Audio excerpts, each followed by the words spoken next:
everybody. I am Sandee Payne. I am your host of the PCS project. This is the most awesome military PCS moving podcast out there. What I love about this podcast is that I have special guests on here, and they are all real estate agents that are located right in the heart of all the different military bases across the country. So it's really exciting for me today to have our special guest, Kevin Thomas. He is with Keller Williams. He is actually in your Fort Stewart, Georgia, and hitting that Hunter Army airfield. Welcome, Kevin. Thank you, Sandy. It's great to be here. Well, I'm excited to have you because I've never been to Fort Stewart. So I always love when I talk with realtors in areas that I've never been. My husband was stationed in the military 23 years. We moved all over the place, but of course, you never hit everywhere. So it's always fun for me to also learn, what's around in the housing market and all these different places. It's always so exciting to hear different things from where I am. So tell me a little bit about yourself, Kevin. Kind of introduce yourself, kind of where you are, what your background is in real estate and even in the military, and I'll let you take it. Once again, I'm Kevin Thomas here at Fort Stewart. The community that we serve is Hinesville, but what most people recognize us for is the big city next to us, which is Savannah, Georgia. So we are in coastal Georgia. Savannah is called the hostess city and just a beautiful area. I've been here now since 1994 when I was stationed here at Fort Stewart. And when I got out of the military, I decided to stay. It was just a great area, great community, and I love being here. I served 5 years in the Army. My last duty station was Fort Stewart. When I got out of the military, I went into the automobile industry for 23 years. And then about 5 years ago, I decided it was time to retire from that. And I started my career in real estate along with my wife, Karen, who's also an agent. She actually started before I did. And then she roped me into real estate, said, Kevin, you're going to love it. And she was not wrong. So just celebrated 4 years as a full-time realtor. Thank you. And absolutely love it. Yeah, I love that your stories like ours. We were in for 23 years. Fort Hood was our last duty station, and after several deployments and keep coming back to Fort Hood, we just decided to make this home. I got established in a job. My kids were really established in school. They had like friends that like weren't going anywhere, and we really felt it was best for us to stay. And then he retired 8 years ago, which is when I got my real estate license. So we kind of have this little getting out of one and into the other. Now, you say that you were in the car business. Now, we get judged on car salesmen, or we're accused of being car salesmen. How talk to me on how you feel doing that job Mhm. and now translating that over into being a real estate agent, and like what skills did you have there that you're like really afraid to use in Right. real estate to hence not be looked upon like a car salesman? Right. So in the car business, you are um, your goal is to close the deal. Regardless, you want to get them to say yes, sign the papers, press hard because there's three copies, and take delivery of the car after Mhm. spending just a few hours with someone. Yeah. The In real estate, I had to learn very quickly that I couldn't use those same um, tactics because once again this is the largest purchase someone's ever going to make, and there's a lot. It's a very emotional purchase. It's not like in the car business, you sell a car and 3 years later they trade it in for another car, and this is somewhere where they're going to live. And so uh, I had to learn to back myself off and allow the client to go through the process and make decisions for themselves. So much so that when someone would ask me for my advice, I had to tame my natural thing. Right. Press hard, press hard. That's right. To say no, let's make sure that this is what you want, because the last thing we want to do is, one, for you to have buyer's remorse halfway through the process and want to back out, and you lose all this money, or you buy the house and never feel good about it, and there's no way that I can just get you out of it tomorrow just because you're not happy. So Right. that was one of the things that I had to learn. But also, one thing the car business taught me was how to uh, effectively help people Mhm. by asking the right questions, by taking clients through a process, a buying process where they could comfortably make a decision. Also, by sharing with them what's going on behind the scenes. So, not, let's go out, look at some houses, and, you're going to do this, you're going to do that. But this is why we're doing this. This is why we're doing these certain steps, and giving them the backstory around it so that not they don't feel isolated, don't feel a part of the process. Yeah. So what I'm hearing you say is relationship. Absolutely right. We just recently bought a car, and like you said, in that quick couple hours, like there's no relationship building. There's no, you're just a hurry up, kind of get to the sale.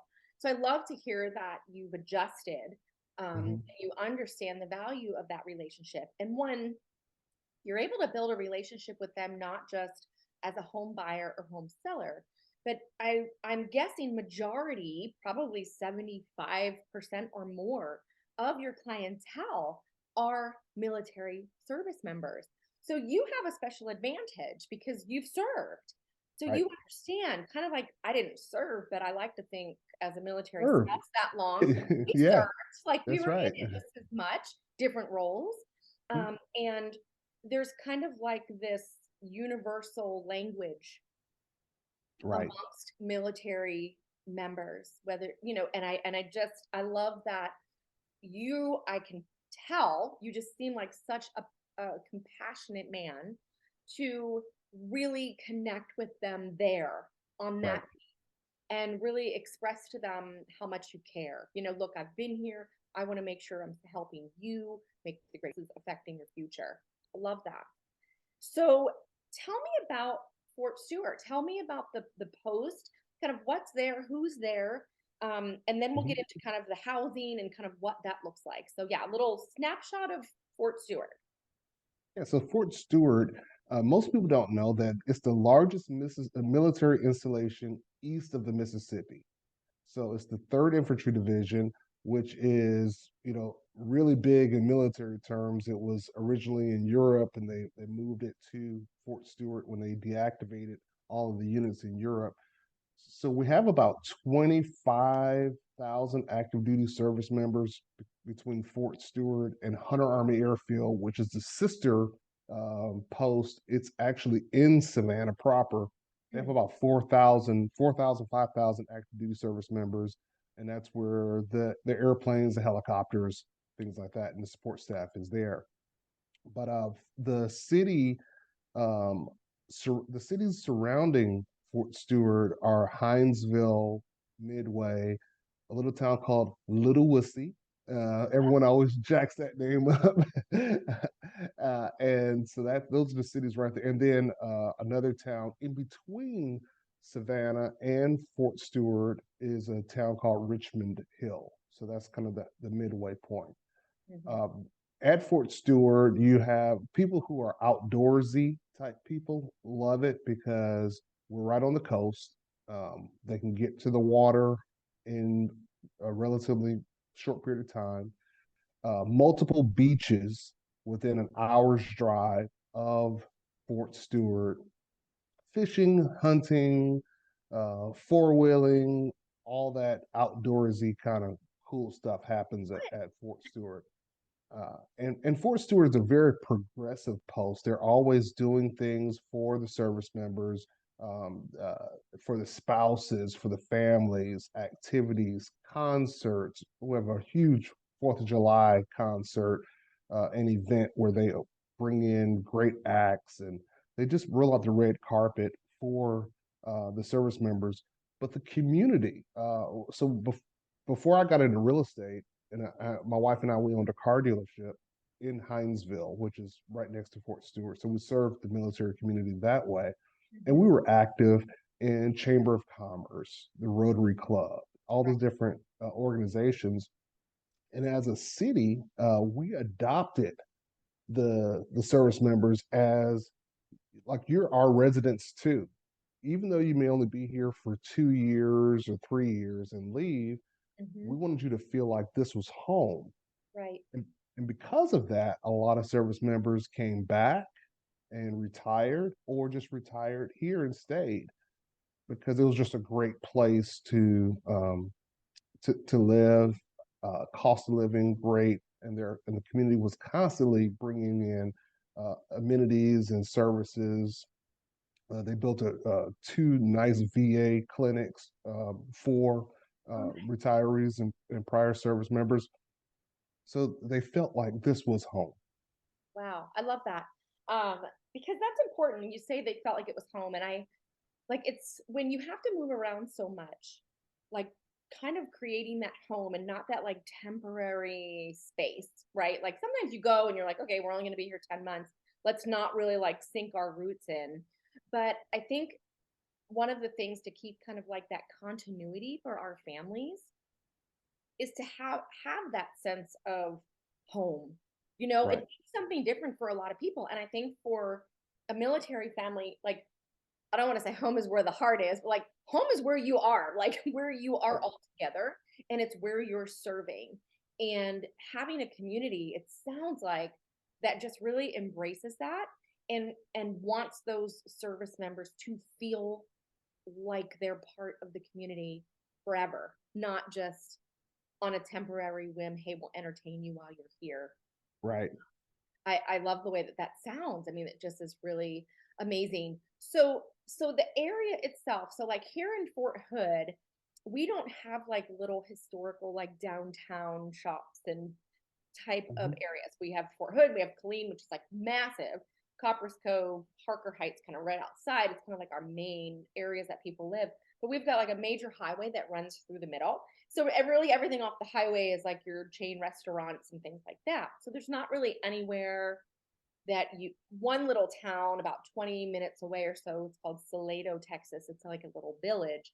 That's probably the closest kind of downtown space, for people to go and socialize. What does your area, what does Hinesville look like? Is it kind of an older area that's got historical, or does it have a downtown? It does have a downtown, kind of small downtown, as most small country towns, because Hinesville was just a small country town. Uh, and when Fort Stewart came in the 40s, they bought up all the land and kind of displaced a lot of people. And so they ended up in these little towns. So Hinesville is a small town, small downtown area, but the community does a lot of things.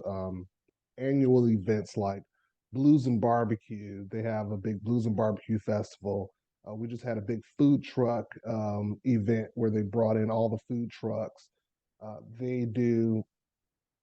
We just had a big Christmas parade, big MLK parade, Veterans Day events. So they're always doing things. And the great thing is the city and the Chamber of Commerce have partnered together so well that they look for ways to bring things to the community, not just for the citizens of Hinesville, but for the military folks as well. One cool thing I love that the Chamber of Commerce does is once a month they do a spouses tour. So they rent a bus, they invite spouses, and they take them on a tour around the city and some of the national landmarks that are here. For instance, right outside of Hinesville, in a little town called Midway, there's a cemetery where we have two signers of the Declaration of Independence that are Oh, buried wow. there. Yeah. Wow. Okay. So don't ask me who their names are because I'm not I going to wasn't, forget. I wasn't sure. But there's a lot of history uh, Mhm. that most people forget about. And if you're not here, you're only here for a short period of time, you probably won't have time to go and find it on your own. So the chamber says, hey, let's bring everybody together. Let's show them what's here so that you feel like you're a part. We are a rapid deployment community. So, as you know, within 18 hours of a phone call, of a conflict, people will deploy. Yeah. And for a long time, when that would happen, spouses and families would pack up, go back home, wherever they're from, and they'd wait till their husband or spouse came back. Now they stay because they're like, hey, you're going to be gone, but we are home and we want to stay here and be a part of the community because we know we're getting support from the community as well as the base. It like literally makes my hair stand up because I've lived that, right? Like I literally know exactly what you're talking about. We spent 7 years in Germany and three different duty stations over there, and the experience was different across the board. Like one of them, I was over there, we didn't live on post, and when he deployed, it was like it's like somebody just plopped me in the middle of Germany and was like, "Here you go, like see you later." Right. Immersion, like full immersion, and that was scary, right? That was a long time ago. My daughter was not even a year old. She's 24 now, so we're talking like this is almost 25 years ago. And so I remember, I won't say my age, but that was like half my lifetime ago. Right. Yeah. And I didn't know what I know today, and I didn't have the confidence, and I wasn't as mature. And you know, part of what I had to do is be like, okay, this is it. This is where we are. This Mhm. is home. How do we make the best of it? Right? Like that's a really big attitude I think a lot of military families have when they have to move around. Like, okay, may not be my choice, may not be ideal, but what can we make the best of this? So we like made sure, like I tried to learn German. Luckily in that first duty station, it because I wasn't on post, like all my sterile, like everybody was German. Right. So if I wanted to just walk the kids downtown, and get ice cream, like I wasn't going to be able to say like, "Can we have ice cream?" Like I had to Mhm. really learn really fast. We didn't have Google translators and all that kind of stuff. So I really just kind of embraced it. Got my little book, my little translation book that I Right. carry around. The kids picked it up so quick. They just kind of jumped in. You just go to the park and you let them run. It's amazing. It's amazing how fast you can actually integrate if Mhm. you have an open mind, if Right. you're willing to explore, if you're willing to be supported, right? That's right. And then we have other duty stations where you get there and it's like, the parade because you've arrived and we're here to support you, everything you need. Sometimes, like, I don't even think I need all that, but thank you. Right. So I love that idea. And a lot of people in Germany, that's what they did. Like their spouse would deploy and they'd take off. I'm like, are you kidding? Do you know how many different countries we can like drive to? Right. We pack up the kids and all the moms. It was kind of, we lived in like I don't know, like a housing area, but it was like secured, gated. And so all of our husbands, they were with one ID, all of them deployed at the same time. So it was literally like a women and children. Yeah, Village. Yes. there. And so we'd have all these progressive dinners and like we had all these systems on how to like babysit each other's kids with like coins, like tokens, so that we could all have like time away.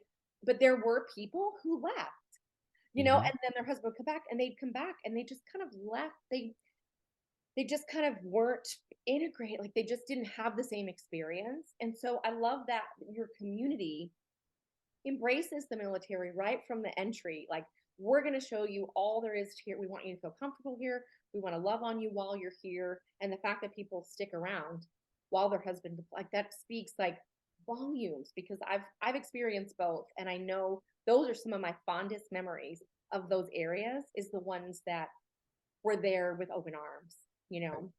So we've gone through some crazy real estate market in the last Mhm. couple of years. COVID kind of kicked off this nut house that we're in.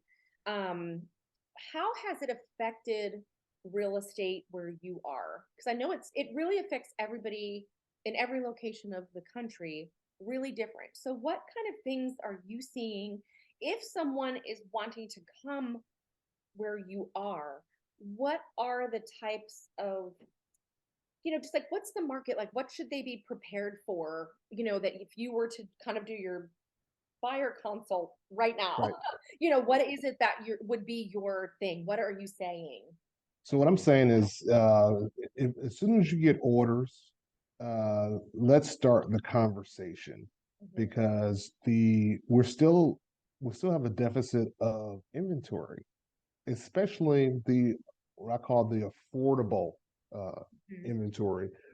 There was a time when you could ask a service member, how much do you want to spend, and they'll say, well, Kevin, I don't want to go above my BAH. My BAH is $1,500 a month, and when rates were in the twos and the threes and the fours, that could possibly be 230 to $250,000. Well, now with rates where they are currently today, that may be 200,000, Right, and there's not a lot of inventory in that price range. right. So I'm advising my clients to start shopping early. Mhm. Let's start the process early, because the second part is the base housing. Last I checked was about a 12 to 18-month waiting list. So since rates have gone up, since housing is shortage, folks that do have base housing aren't leaving unless they're PCSing. Right. So there's a long wait list to get on base housing, and the rental rates have gone up tremendously in the last 12 months. So give yourself time. Don't wait to the last minute. Twice in the last month, month and a half, I had service members that arrived, moved into a hotel thinking that they could just go out and find a house in one day. And I'm like, that's not giving us a lot of time. So now we're having to um, almost settle for what's available and what we can get for you. So that they're not in a crunch and not feeling like they have to settle. I'm advising them, give yourself time. At least let's start having the conversation early, talking about what's here and what you're comfortable doing. Yeah, I have a few military servicemen coming here and they're like, I'm just gonna wait till I get there. And I'm like, a little bit different. We actually have too much inventory. Oh wow. Okay. We have too much. Our listing days, average days on market's like 65 Oh wow. Okay. or more. You know what I mean? Like we're Yeah. seeing anybody who, there's a lot that have listed kind of pre Thanksgiving Hmm. are still sitting on the market. I mean, I have listings that way too, which is very rare. But it kind here, everything kind of came to a halt, like a complete halt over the holidays. Anybody who was thinking of buying was trying during that higher peak multiple offer. They didn't have the extra money. They didn't have the extra cash to win that situation. And then it's like it's literally like overnight, like Mhm. it the whole market flipped over. And Right. now it's like, okay, you don't have to have all that money. As a matter of fact, let me get you everything you want. Right. And then it was like, I can get you closing costs, I can get you buy downs. Like, what do you want? Right. And sellers are willing. But we kind of went through this quiet time because I think buyers kind of just got burnt out. And Oh they said, yeah. you know what, if I don't have to leave, like I'm just gonna get through the holidays. So the good thing is buyers are starting to show back up. I know Yep. my buyers are like, okay, now like now it's time to hit the road. So we have a lot of inventory, but with the last couple years, same like you are experiencing, it sounds like we're in a very similar price point. Because of that craziness over the last 2 years, the home values are still higher. They So are. that under 200, price point is like slim, like Yes. really slim. And looking at the BAH, just like you said, and according to the mortgage rates, it is, we do, they're going to have to come out of pocket because the BAH just hasn't, Caught moved. up. Yeah, it hasn't. Yeah. Now, I hope that there's talks of that. I've heard that there's talks of that to kind of make those adjustments, which would be wonderful. But at the same time, rental market, nothing out there. No one's a year and a half wait list. Like that's half of your assignment. Right. Exactly right. Exactly Yeah. right. And so with them having to look ahead, you have a big responsibility to be really good at FaceTime, be ready to go out, take lots of video, make them feel as close to physically being there as possible. Because a lot of them will actually start putting their trust in you because of Yep. that relationship you've built and that honesty and transparency that you're telling them, like, don't wait till you get here. This is what that could look like. And a lot of them will. or do you see a lot of them purchase kind of Oh yeah, sight unseen without actually visiting, and then you get to welcome them and like, and here's your keys. probably 60% of my business are all done virtually.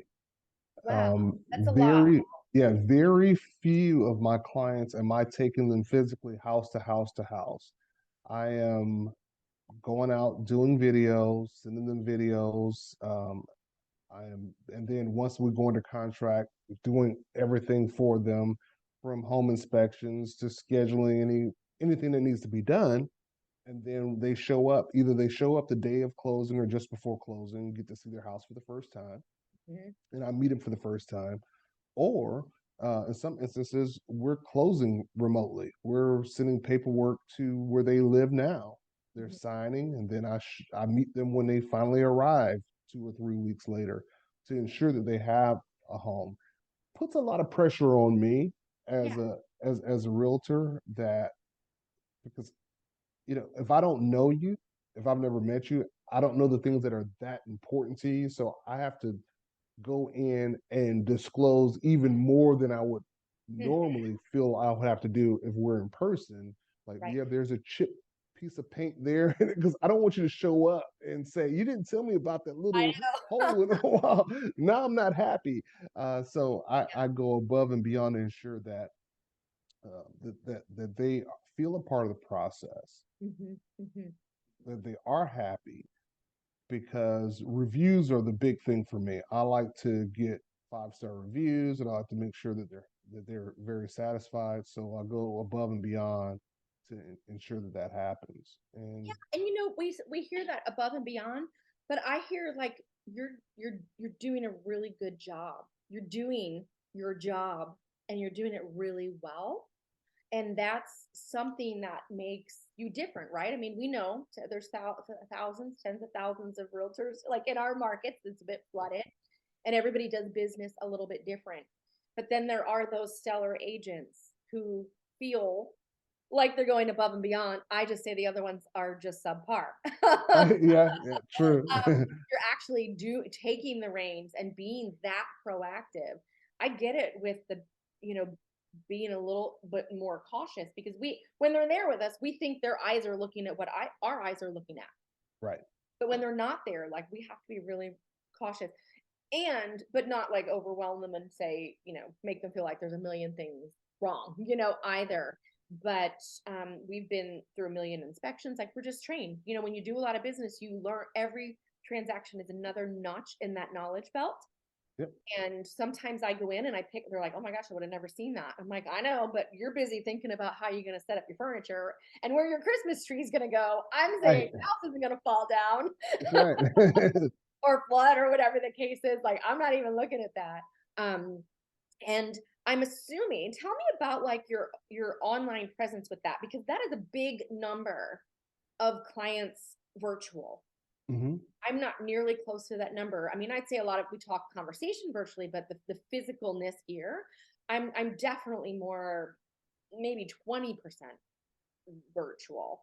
So as far as like social media, like you have like a YouTube channel where you have gone through different neighborhoods, like, and if not, like, what a great idea, Right. right? So this Absolutely. is like a fun time for us to kind of collaborate a little bit. Um, how do people find out? So like if they do you have like links to all these things on your YouTube? Like tell me what that looks like. And we are going to post in the description all of Mhm. the ways to contact you, all the ways to follow you. So you'll have all of that, but kind of what have you done and do you have plans to improve on that in the new year? So social media and digital marketing is a must, to get in front of the buyers, because they're primarily, most of my business is military, and there are so many that are trying to purchase on their way here. So they find us on the internet, Okay. and they find us through recommendations from friends. They find us through recommendations from lenders. So having a strong online presence for us has been very important, something we've intentionally built. I do a video, 2 videos a week traditionally called Real Estate Frequently Asked Questions. And I have them on my YouTube channel, but I also share them to Facebook and Instagram. Right. And so people watch those videos and they contact me and say, "Hey," or they share that video with someone, and it sets me apart as a subject matter expert when people are thinking about buying real estate. So over the last 4 years, because we've done so much business, then we're now getting referrals from other agents. Agents like yourself that's at a different duty station. Hey, I'm looking for a top agent in the Fort Stewart area, and we come up. When I mentioned reviews, between my wife and I, we have over 200 5-star reviews on Zillow. Wow. So when people are thinking about a real estate agent, they don't know who's there. So the only thing that they can do is, hey, let me look at some reviews, and Right. we come up top, and they can read. If they want to read 200 5-star reviews, they can. But typically, people make it through the first 10 and say, yeah, those are the people I want to work with. Right, right, right. Yeah, because that knowledge, right? Like that's so important. I do like I call them neighborhood drive-bys where Yeah, I'm just in my great car, idea. I've got a dash cam and I'm just like, okay, let's go exploring. Like we're gonna just go drive through the neighborhood. And I have those on my YouTube channel. And I also have gotten calls. I mean, hey, I saw your video on this, you know, I do like Helene, like large scale, like this is the different big cities. But then I go through all the different subdivisions. The way we're kind of laid out, we have all like these little neighborhood subdivisions. So I'll do drive-bys of the subdivisions because when you come here, people are like, "Oh, where should I live?" Well, if you want to live in Harker Heights, you want to live in Skipshaw, Tuscany Meadows, or they'll rattle off like the subdivision names. And then I know that's how people search kind of by those subdivisions. So that's something that I have on my YouTube is kind of the drive-throughs to give people kind of that eagle eye view of the different neighborhoods and styles and Yeah, pools or playgrounds or like what's available in different neighborhoods. And you talk about agent to agent referrals. I mean, that is what kind of inspired me to do this podcast. I actually wrote a book. It's called That Military House, Move It, Organize It, and Decorate It. I published that while I was a military spouse before I got into real estate because I just felt like there were a lot of cool hacks and just like insider lingo on how we do what we do, how we move around as the military. You buy, for example, you buy a new bedroom suite, you have a bed, tall dresser, short dresser, nightstand. Well, that is not going to may not fit in the rest when you move to the next place. So how to like kind of use different things in different rooms temporarily. And so through that, now that I'm in real estate, I'm helping other people do that. I think it's really important to um, just have an understanding of the life, that people have moving around, and then being that really incredible resource. And so sharing this podcast is helping me help military members get a little bit more than what they just find on the internet. right. Really putting a face and a voice if you're just listening to someone who's right there. Um, and those agent referrals I get a lot of them, and mostly because of social media, having that presence, having that content and that value out there. So when another agent says, "Hey, I hear somebody's going to Fort Hood," well, Sandee knows all about Fort Hood. She has videos, she has this, she has that, and so it really, really builds up. So I'm glad to hear that that's starting to pick up for you. Um, it's just going to continue to grow. So I think last year I had like 47 agent referrals. Yeah. So it's the more you put it out there and the more you share, the more that's gonna the help. And then we have really happy people because Right. they're connected. They don't have to just throw that dart at 10,000 agents and figure out like, oh my gosh, is this person even gonna get it? So that's kind of what inspired me to kind of get this podcast off the ground. I want to get to know people in different military duty stations rather than just, I always say like I can just go into my broker site and like search like where's the agent. Hmm. I don't know them. Like I want to also build a relationship so that I feel really confident when I send people to Fort Stewart. I'm going to say, you need to talk to Kevin.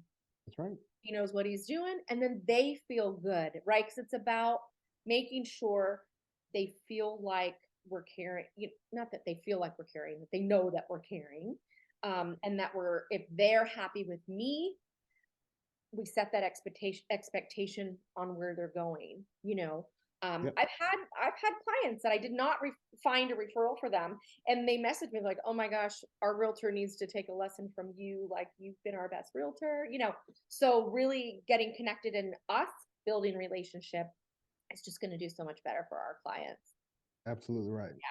So I have a couple like random, gonna throw them at you questions. Okay. First thing that comes to your mind, just for fun. I would say, what is a hobby that you have that no one really knows about? Oh, wow. That no one knows about. No. Yeah, probably about one of my big hobbies is smoking cigars. I Okay. love cigars and whiskey, so that's when I'm thinking about something to do to unwind or hang out with people. I'm looking for Yeah. nice cigars and nice whiskey. And I say no one knows because you probably don't post cigars and whiskey all over your social Right, media. exactly right. But that's just a fun, like just something that you enjoy. What's a book you're reading right now? So I just finished a book called The Gap and the Gain, um, Okay. which is a really good book. And then maybe once a year, once every other year, I try to read Think and Grow Rich. That's always been a book that no matter how many times I read it, I can find a new nugget Hmm. Hmm. myself. Have you read Phil Jones, Exactly What to Say for Real Estate Agents? I have not read that. Order it today. Order it on Amazon today. I'll make sure you have it. It's very, very good. It's just about the science of language, and it's really, really good. I've been using it a lot actually in a lot of my correspondence with a lot of my clients. Um, Hmm. and it's working. I mean, I've got a fun story, but I'll tell that another time.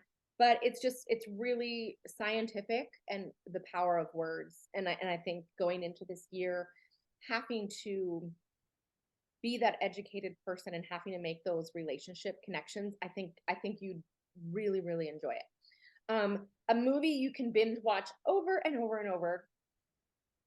Mm, that would be the the Oceans series. Hmm. Good So one.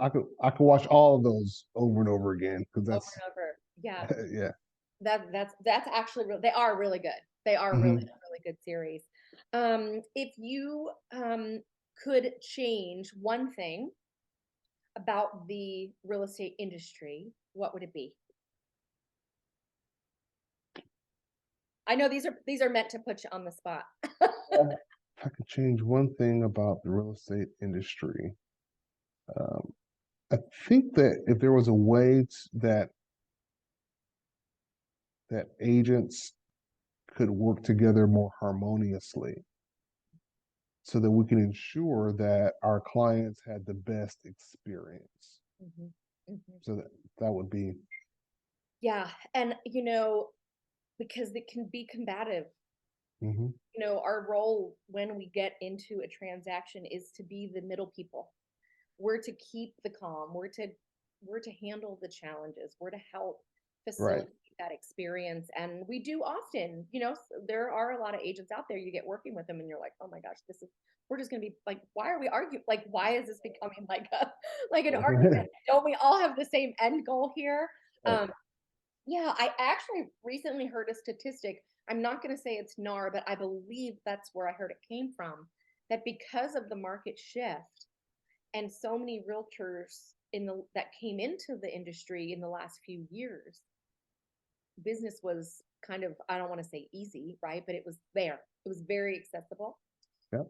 And now we're getting into this different market. The skill set and the abilities of sales and relationship and cold calling and all the lead gen stuff that we need to do, they never really had to learn it, and so they're struggling. But I heard the statistic said that 1/3 of licensed real estate agents will not renew their license this year. So I could agree with that. yeah, so which is interesting and kind of scary at the same time. I like the fact that I'm like, okay, if you just got in it to make a quick buck, like go move along. Right. Yeah. Like good, right? Like, because I think, like you said, bringing in the relationship of that transaction, those two agents coming together and Hmm. working this experience together, I hope that that helps that build. I hope that changes that, and I hope what you're hoping for happens because of kind of the the kind of flushing out of people who were just in it temporarily. Right. Well, I am so grateful that you have taken all of this time today to chat with me. I'm so happy to get to know you more, to know more about Fort Stewart. I feel like if I were to run into somebody, I'd be like, oh yeah, oh my gosh, there's Hinesville, there's Midway. Like, I Right. feel like I can almost like talk it up a little bit and then send them to you. I appreciate it. And one thing I will share is that what most tidbit about Savannah that most people don't know, and everyone is always happy to hear about it. We have the largest St. Patrick's Day event, Really? one of the, if not number one, number two in the whole country, and probably in the top three or four in the whole world. Okay. So large Irish community, big parades, big party for a week. It's almost like Mardi Gras. And Wow. most people don't know that that's, you know, Savannah, which is only 45 minutes away from Fort Stewart. Sure. So those who are coming to Fort Stewart, if they come during the month of March, are in for a great surprise. Wow. That's like us. Fort Hood is just about an hour shy of Austin. Hmm. Have all the South by Southwest music festivals and all that kind of stuff too. Yeah, so that sounds like Savannah for St. Patrick's Day. I have to look at my calendar. Sounds like a good Right. time. Absolutely right. Well, thank you so much for coming on today. I'm so excited to have had you, and I wish you the best of luck this year. And hopefully, I'll be able to send some people your way. Thank you so much. It's been a pleasure. Thanks for the invitation. I'm Sandee Payne with the Design to Sell Real Estate Group, and thank you so much for watching. Make sure you check back weekly as we interview more agents on our PCS Project podcast. You can also follow me on Instagram at Sandee B. Payne, Facebook at Sandee Payne, and TikTok at Sandee B. Payne. Thank you for watching.